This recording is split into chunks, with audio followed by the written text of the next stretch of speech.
What's up guys, welcome back to the channel. Hope you guys are doing well. So the latest Crossout update dropped this morning, and I'll be completely honest, I was a little bit worried what was gonna happen to the game. What is that in the bag? Yeah, what is that in the bag? Yeah, I was a little bit worried what was gonna happen to the game because of this update. I can say that luckily it's not as bad as it seemed, because if you guys remember the initial changes, everything that you did on your build would autosave. And I'm also happy that you can still build in the garage that you own. That is so powerful. I can still do this, and then test drive and just go to battle if I want. It won't automatically save. If you want to save your build now, you need to press Ctrl S, or you can hit this button to overwrite the blueprint, and then you'll get a pop-up. I'll go over the changelog in a minute, but I just want to say that I'm so happy that this is still a thing, because we take it for granted, and this is the thing that made me fall in love with the game instantly when I played it for the first time. The fact that I can do this, I can just modify my, oh, I need a cabin though. I need a cabin. The fact that I can just modify my build with, oh, I still need a cabin.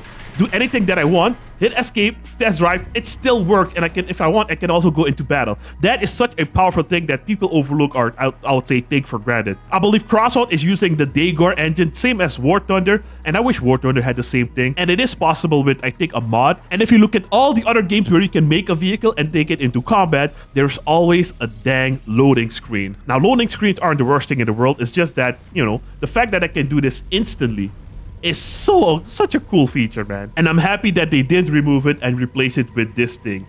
If we had to build with this screen, this UI, I would be so upset, and I think it would drive people away. But this UI is not the worst thing in the world. But again, I'll get to that in a minute. If you want to bring any of these builds to your main garage where you build, you can press garage, but because I modified my first one, there's no garage button. There's a save button, and then you see two screens if you want to override it or not. And I think I just hit reset, and it should be back to a normal build. Yeah, it's back to a normal build. Another thing that I noticed is that it looks like they enabled some kind of widescreen option, because everything looks a lot wider now. Look at this build. This build didn't used to look so thick. It really looks thick right now. Anyways, guys, let's just cover the patch notes in a professional order. I just was a little bit excited to make this video. Oh yeah, guys, and one more thing, the planned balance changes are not live yet. I was expecting them in this update, but I think they still need to tweak a couple of things, because nerfing all heavy cabins might have an undesired effect on the game as well. But we'll see what happens. Since it didn't drop this update, I'm assuming it will drop when the next battle pass starts. Now, like I already mentioned, guys, this morning the new update dropped, and it also came with a new event pass called the Final Run. And this event pass basically uses the same formula as the previous event passes, but what this one also gives you is access to the new ammo pack. At the time of this recording, this event pass still has 34 days and 5 hours available. And if you purchase the event pass, the first reward is the new special ammo supply. They're also changing the name of the blue and the epic ammo boxes, so we'll get to that in a minute as well. And as usual, the basic shitty rewards are free, and the high tier rewards for this event pass are the Omnibox cabin, the Rune one. You can also say the dark blue lamp. I think this one is new. You get another Omnibox later. You also get a storage expansion slot, another Rune one later, and you also get a blueprint expansion slot. Now, I'm happy that we're getting a storage expansion slot and a blueprint expansion slot in the event pass.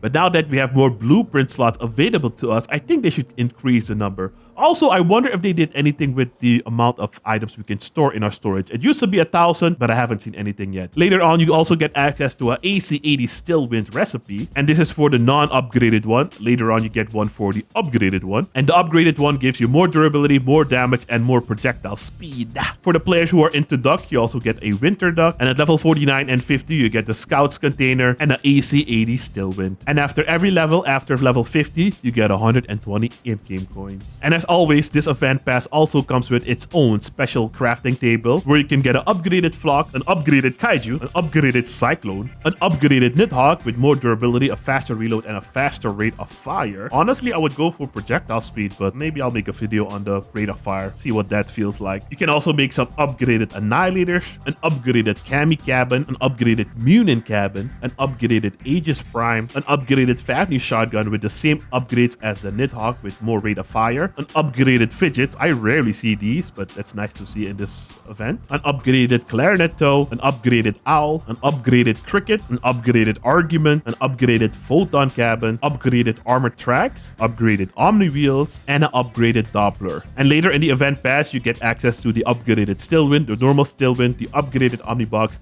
and the upgraded Rune 1. So that's basically it for the Final Run event pass. If you want to buy it, it will cost you $10, but if you want to buy the deluxe edition, it will cost you $20. 20 buckaroos. They also mention here alternative mission scenarios for all types of vehicles in Domination. Domination is an additional game mode with battles for armored aircraft and battle walkers. When you join a battle with armored aircraft and battle walkers, you will randomly get either the new mission format or the old one. Now, even though this is a good change, it still revolves around some beacons, so that's still kind of annoying. I was hoping for a team deathmatch or a normal free-for-all in that game mode because I think that would be super fun and also super chaotic. They also mentioned in the new mission, the capsule from a defeated enemy does not immediately count towards the team score when picked up. To get points, you must carry the capsule to your base. One player can carry more than one capsule at a time. They also mentioned players have the option to steal the capsules of defeated allies from the enemy base, but each player can only steal and carry one capsule at a time. So to me, it kind of sounds like a capture the flag game mode. I'm not sure if we ever had that in Crossout. I think we did. I think we had a capture the flag event once. I'm not sure anymore. They also gave us a list with all the upcoming brawls that we will have available to us this month, starting off with the Wheels of Doom brawl. This one already started and it ends on the 5th of March. And it's the same game mode as Wheels of Fortunes, but instead of fortunes, we are now using dooms. And this game mode also has the dash mechanics. I know some players are a big fan of those. And as usual, all these brawls come with a daily reward. I'm still happy that they decided to do this. Even though most of the rewards are garbage, usually the last reward is pretty good. For day 7, for example, we're getting the green chrome paint. That kind of sucks. Well, not really. But since it's such a rare paint, I kind of felt special, you know, because I didn't really see a lot of people with green chrome. Now I won't feel special anymore. And on day 3, we get a Klondike decor. I wonder what that is. Starting at the 6th of March, we get the Kaiju Brawl back. And this is a game mode where everybody runs that weird build with the Deadman Cabin and the Kaiju. Pretty fun, pretty fast. And it looks like we will get scrap metal as a reward for this. And for the Wheels of Doom as well. We also get scrap metal for that. Again, most rewards are pretty basic, but on day 4, we get a spiked spear decor. That looks kind of new. And on day 7, we get the Logisticians container, which contains a storage and a blueprint expansion slot. After that, on the 13th of March, we get the For the Emperor Brawl, which is heavily inspired by the Warhammer 40k franchise. And for this game mode, the reward is plastic, which is going to be really good to farm for new players and all the other veteran players as well, of course. Again, basic rewards until day 4, where we get a toiletry bag decor. And on day 7, we get 2 Mecha King stickers. It also looks like they made some pretty big changes to Clan Wars. And even though I'm in a clan, I don't really participate in Clan Wars that much. But now, when the opponents leave the battles at the very beginning and your team wins but fails to score a minimum number of points, which is 40, you will still get reigning points for the victory but will not get resources, which is fine. But I wonder if the enemy team also gets a penalty. I don't think so because they didn't write it here. They're also increasing the limit of uranium ore rewarded for winning clan battles. In bronze, it went from 30 to 40. In silver, it went from 40 to 50. In gold, it went from 60 to 70. And in diamond, it went from 100 to 140. And another change here, which is kind of questionable, now at the end of a season, only the top 10 clans in the leaderboard will get uranium ore as a reward. Number 1 place will get 50 uranium ore, and from number 2 until the 10th place, you get 30 uranium ore. If I remember correctly, it used to be top 30.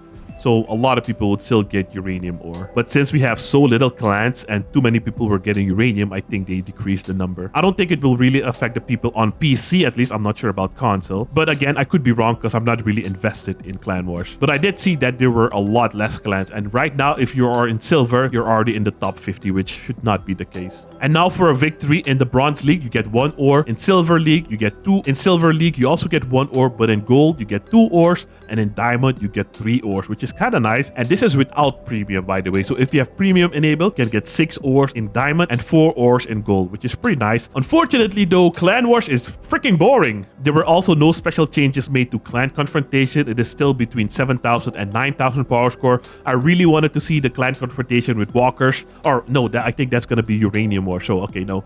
Maybe we'll get that in the future. And they also increased the limit of points you can earn in battle in all standard game modes except for brawls created by players. I wonder what prompted this change. For maps, it looks like they improved the minimap image of the Sanctuary map and they improved surface elements on the Volcano map as well, which is good. But one question, devs, when are we getting new co-drivers? It's been so long that you cannot even add one right now. You have to add at least 3 when you guys decide to add more co-drivers. It's been really long. And as mentioned before, we are getting a new special rarity ammo box. kills. And this is just called an ammo supply. And it increases the initial weapon ammunition by 75%, which is quite a lot. Power score is 166, medium damage on destruction, durability is 180 points, it weighs 252 kilos, and it's produced on the Steppenwolf workbench, which is actually kind of nice. I'm happy that it's not a pack item. Ooh, and this one is the big one, boys. This change is actually a banger. Rework of the mechanic of parts shutting down due to low energy. I don't know why it took so long for a feature like this to be implemented in Crossout. Like, the current mechanic involves disabling the last mounted weapons after losing the generator. It has a number of issues that are exacerbated as the weapon's power consumption increases. The new mechanic includes a change in the algorithm response for the initial priorities for parts disabling,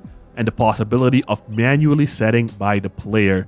That is so freaking good, guys. Let me show you guys real quick in game. Oh, actually, let's continue reading before we go in game. And they mentioned now each part that consumes energy has a priority value for shutdown, which is determined by the energy consumption, rarity, and part type. The generator energy will be used by the parts with the highest priority values. The sum of the energy consumption must be equal to or exceed the energy provided by the generator. These parts will shut down after the generator is lost. Among the parts with the same priority, the one that was installed last will be turned off first. Also, if a weapon runs out of ammunition, it will turn off and will not consume energy. That is so good, man. Finally, a positive update.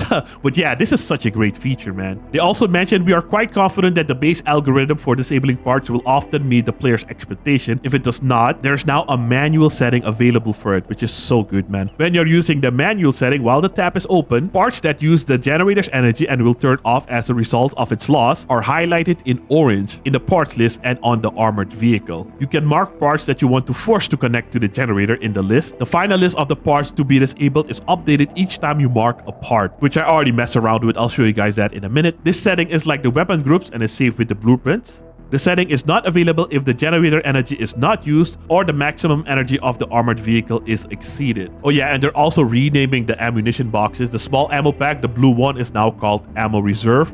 And the purple one, the expanded ammo pack, is now called Ammo Rack. All right, let me show you guys the new feature. So the button is on the bottom right. On the first tab, you have weapon groups. And on the second tab, you have energy supply. And the weapon that's going to turn off after I lose my generator is highlighted in orange. But I can force it to something else. But I don't think it will work on this specific build. Yeah, because because the still winds require so much energy. If I lose my generator, it will turn off a whole bunch of stuff. All right, this is a better example. So right now, if I lose my generator, the only thing that will be taken out is the Doppler radar. But if I want to keep my Doppler to help out my team, I can turn that off and let one of the weapons turn off if I lose my generator, and now my Doppler will still be running. The only thing I'm not sure about right now is that, let's say I lose a different imp, will it still overwrite and leave my Doppler running? That's the only thing I'm not 100% sure about. But we can quickly test it out, so give me a couple of seconds here. So right now I have the left imp marked that it should turn off if I lose my generator, but I'm gonna get rid of the left imp, so let's see what happens. All right, we're behind cover, we don't see the enemy, but we see him on the minimap.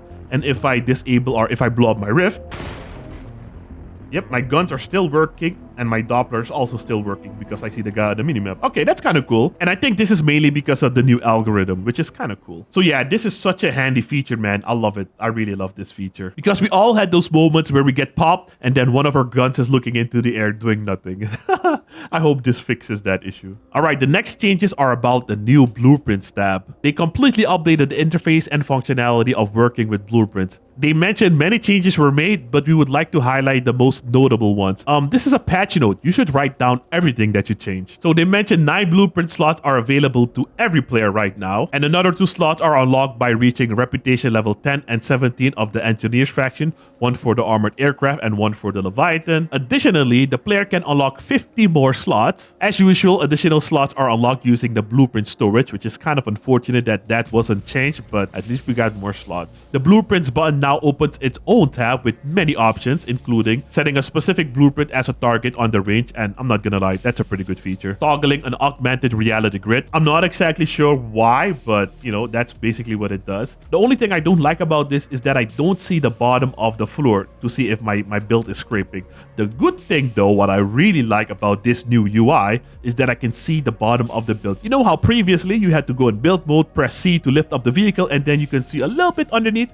Now you can see everything, which I think personally is a really awesome feature. You can rotate everywhere you want, which is pretty awesome, not gonna lie, pretty good. You can also choose your co-driver here, which is also a really good feature. Blueprint editing, quick switch to build mode. Let me try that out. All right, let's try it out with this build. If you right click, we have add to favorites, duplicate, rename, change type into helicopter, I think, send to a friend, publish on the exhibition, replace from the exhibition. Wow, that's kind of nice that we have a replace button, and add to the target range. I think this new button is gonna be my favorite button, so I don't have to download and do all that crap anymore. I can just replace, which is gonna be very nice. I don't see a quick switch to build mode though. I can change my co-driver here. Now this one is locked.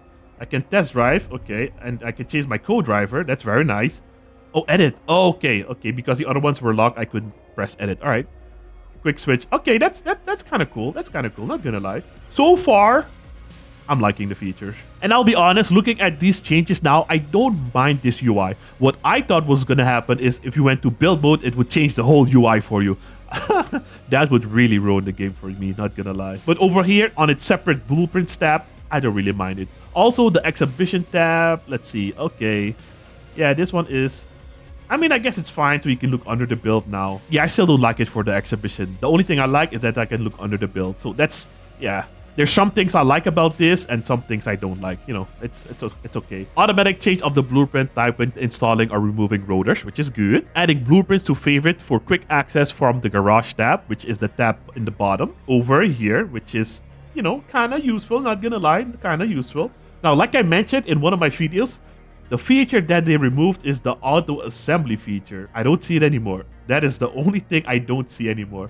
Nobody used it anyways, but still, removing a feature is, you know, no bueno. You can now also log the blueprints, which is also a very nice feature. And now you can also remove all the unavailable parts or switching them with analogs. I mean, to be fair, it already did that if you didn't have the parts anyways. Save blueprints and faction blueprints as well as packs are located in their own separate tabs. I mean, that was always the case, right? Let me see. Oh, factions are over here. And okay, I mean, that's what they mean. Okay, got it. All right. Makes sense. I just noticed this GPS icon. I think that means that those vehicles are in the range. Blueprint slots are located in the favorites blueprints pop-up panel at the bottom of the screen. It allows you to quickly select the vehicle to go into battle. When you add a blueprint to your favorite, it is automatically transferred to this panel and becomes available for quick selection on the garage screen. Now let's see if I can cheese the system. Can I make a random build that is not mine a favorite? Oh, no, we cannot. Oh, unfortunate. No, I don't think we can make this a favorite. Author's Blueprint Exhibition. No, unfortunate. I thought I could cheese the system and have favorites down below. Have my extra blueprints on the side. That's okay. When viewing a particular blueprint, you can disable the display of its parameter by using the eye icon in the upper right corner of the window. And what they mean by that, if you go to build mode and hit tab to see the other items that you have available, you can hit this eyeball icon or this, this eye icon to show the parameters or hide the parameters. And I also just noticed something. This is where the auto assembly button went. Crazy. These are all special buttons. So we got auto assembly, center to the mass, remove all parts, save changes, undo changes, and redo changes. This is a new button, which I'm really happy about as well. So let's check out this new auto assembly. Let's see if it got any better. We'll just leave everything blank. Yep. Not the best, but still looks better than what you usually get. Wow, this is actually really good. Okay. Yeah, all of them look really good. Okay, maybe I can make another video on, maybe I can make another video on this. Because the auto assembly used to suck. Yeah, something like this is kind of bad. Yeah, never mind. Maybe it didn't change. But most builds look pretty alright. Oh, this is the change that was gonna break the game. After testing the new blueprints tab, we decided to not implement the auto save mechanic for changes made to the blueprints. Man, everybody would quit Crossout after this. Now, if you change a blueprint, you can save changes in build mode using the Ctrl+S key combination, basically quick save. Now, if you have a build selected in the garage and you make some changes to it, if you switch to any other build, you will get a pop-up window and it will ask you if you want to overwrite or reset the changes, which I also showed earlier, but I can show you again. So right now we are in the garage and we're gonna select a different build, and it's gonna ask me, do you want to reset or save the changes? And I don't want to save the changes to my old build. And now, even though I selected a different build that it wasn't even asking me about, my other build is completely safe over here. the one I did my tests on. So see, that is such an awesome feature, man. So good. If the modified blueprint has been added to favorites, a floppy disk icon will appear on it in the favorites tab. It will open the same window where you can make the choice to override it or reset it. They also added a filter for sorting blueprints, which is also very nice, something we needed a very long time ago. And they also added a filter for displaying suitable blueprints for various conditions. For example, blueprints suitable for a game mode in the game center. They also updated the appearance of blueprint cards in the exhibition. You now also have the option to show the well points, which is kind of useless in my opinion. You can also now see the number of sticker used on a vehicle, which is, kind of cool. Improve the mechanic of canceling an action in the build mode. Now you cannot only cancel an action, but you can also redo the action, which I already talked about earlier. Now the player's profile in the garage window also displays the targets installed in their garage. I'm not sure why, but okay. And added the ability to quickly switch from the blueprints tab from the game center lobby. That's actually kind of useful as well. I wonder if they also made some changes to the game center, because that thing is buggy as heck, man. And some additional changes, they added support for the Steam games recording feature. Yeah, Steam can record stuff now. They also improved the power score synchronization in the group window. I wonder what that means. And updated the parameters window for selecting vehicle in the garage tab. And for some miscellaneous changes, improved the low durability effects for a number of weapons, improved the spawn animation of the verifier drone, and added the hit and flight effects for the Imugi grenade launcher. See, they listened. I was complaining about this non-stop. It was so hard to see, and hopefully now we can see it. Actually, let's test it out right now. All right, let's see. Hey, wow, much better. Yeah, really good. Yeah, a much brighter glow. Oh my god. Let's see the distance. Yeah, way better, man. Oh my god. What a small change. Took so long to do. Yep. Love it. Love it, love it, love it. Although, let me see. I do wish we still got a, in shooter games where you get a hit registration marker, I kind of wish we had that. Or at least did 1 damage. So we knew if the grenades actually attached to the enemy. That would be kind of nice. Yeah, that is the only thing I would say is still missing. I know I'm asking a lot. I know, but I want things to be as best as possible, You're still unsure if you hit the enemy or not, but it's a step in the right direction. And the rest are just some bug fixes. I don't know why the devs don't include every change in their patch notes. I mean, it makes sense, right? For example, the auto assembly button is now over here. They said nothing about these buttons. Besides that, I haven't really noticed anything else. Oh yeah, that the builds are a little bit wider now. That is something I also noticed. I'm not sure how it's going to affect the gameplay. One more thing I noticed, this is like a small cheeky change. They removed the number of blueprint slots you have available. I know it used to be 32, but now you don't even see a number. And even on the test server, you would still see 56 or something.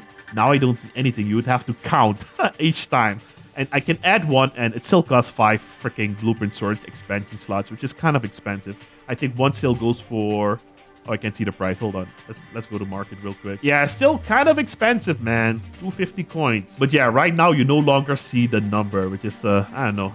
I don't like that. So that is the 3rd hidden change I noticed. And those were all the changes, fellas. I hope you guys enjoyed the video. I hope you found this video informative. If you did, I hope I earned your like and a subscription to the channel. If you guys want to see more, you can do that by watching another one of my videos right after this one. And I'll see you guys there in a minute. Thanks for watching. Have a great day. Peace. What the hell is this thing? Looks massive though. God damn.